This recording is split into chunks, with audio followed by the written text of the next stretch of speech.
Hello, my name is Austin Habish, the founder of Think Catholic, and you're listening to the Summa podcast, where we study St. Thomas Aquinas' Summa Theologiae in a way simple and insightful for anyone to understand. The Summa podcast is brought to you by Think Catholic. Taking two questions of the Summa a day, we'll seek to summarize St. Thomas's responses, discovering the brilliance of Aquinas and his Catholic faith is day 198. So let's get started. We're covering today questions 160 and 161 of the Secunda Secundae, that is of modesty and of humility. The translation that I always use in these podcasts is the one generously provided to me by Ave Maria Press, the 5-volume set translated by the Fathers of the English Dominican province, which you can now get at a discounted price from Ave Maria Press's site by typing in the code Summa 10, and so here we go. Article 1, whether modesty is a part of temperance. What do we mean by modesty? And the difference between modesty and temperance is kind of like the difference between liberality and magnificence. Just as liberality moderates the desire for money in the midst of mundane, general circumstances, yet when there occur uniquely arduous circumstances, such as great expenditure required for the completion of some great work, the strength now required, the virtue required in man, is termed magnificence. Similarly here, the habitual curbing of concupiscence in mundane, general things, like outward actions, dress, and the like, falls under the virtue of modesty, while restraint under the greatest object of concupiscence, those which deal with touch, are moderated by temperance. Therefore, in response to our article, based on what modesty is, it is not identical to temperance, but a virtue annexed to it.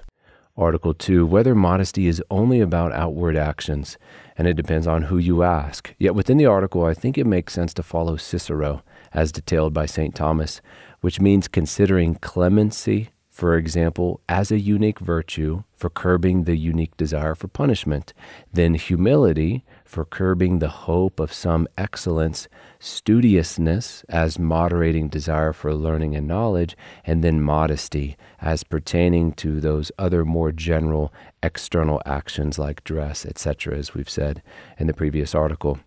Moving then on to question 161 on humility. Article 1, whether humility is a virtue. As our Lord taught us, as recorded in the Gospel of Matthew chapter 11, learn from me, for I am meek and humble of heart. Hence, humility must be a virtue, but what kind of virtue is it? And I think it's good to begin our discussion on humility with a sentence by way of review found within this article. St. Thomas writes, for those appetitive movements which are a kind of impulse towards an object, there is the need of a moderating and restraining moral virtue, while for those which are a kind of recoil, there is the need, on the part of the appetite, of a moral virtue to strengthen it and urge it on. Okay, so when the good in question pertains to some excellence, for example, like becoming the CEO of a worldwide charity, well, the man who has the realistic possibility in front of him of becoming this CEO is likely to feel one of two things. Either a kind of shrinking back, a timidity to which the virtue of magnanimity is needed to strengthen him against such feelings, temptations, to protect the rule of right reason. Yet on the other hand, he may have an impulse towards such honor, which can also throw off right reason, and to protect him against such impulses towards undue honors is the virtue of humility. This is the virtue along with magnanimity which is exemplified in our Lord Jesus Christ, who in his humility, as it is written, though he was in the form of God, did not count equality with God a thing to be grasped, but emptied himself, taking the form of a servant, being born in the likeness of men, and being found in human form, he humbled himself and became obedient unto death, even death on a cross. So being perfect in virtue, neither impulse towards or away personal excellence or honor could skew our Lord's righteous decision, not only to be ultimately crowned in glory, but also to take the humble path towards that glory, which was ignominy, suffering, and eventually death. Article 2, whether humility has to do with the appetite. Having discussed what humility is, St. Thomas then turns his gaze to what aspect of man humility augments. What is the subject of humility? Where in man is it? And based on what we've said already, humility being a virtue through which a man is restrained in passion from some excellence which is beyond him, out of reach, or in any way contrary to reason for him to seek to grasp, then we can conclude quite certainly that humility has to do with the sensitive appetite, and especially the irascible passions, within which the passion of hope, which is a desire for the arduous good, is found. Article 3, whether one ought by humility to subject oneself to all men. This question seems to arise directly from Scripture, where St. Paul said, "In humility let each esteem others better than themselves." And in respect to what our neighbor has from God, we can virtuously deem him or her better than ourselves. For humility, by reining back one's personal desire for excellence, ought to be desired first of all out of reverence for God, to whom belongs all glory ultimately. And if we seek personal glory, it is to glorify him. And therefore the humble man, out of deference to God's glory, also subordinates his glory to that of God's glory found in others. For even though we also have a personal share in God's goodness, as Augustine taught, we should in truth think it possible for another person to have something that is hidden to us, and whereby he is better than we are, although our own good, whereby we are apparently better than he, be not hidden. Which is a beautiful thought we should engrave into our minds, that even if oneself appear holy, it is very possible that those around him or her are holier, albeit in a hidden, only in the eyes of God kind of way. Article 4, whether humility is a part of modesty or temperance. Humility is an annexed part of temperance because annexed parts share something in common with their chief principal virtue, yet fall short of the greatness of it. Humility, like temperance, has to do with curbing the appetite in regards to some good.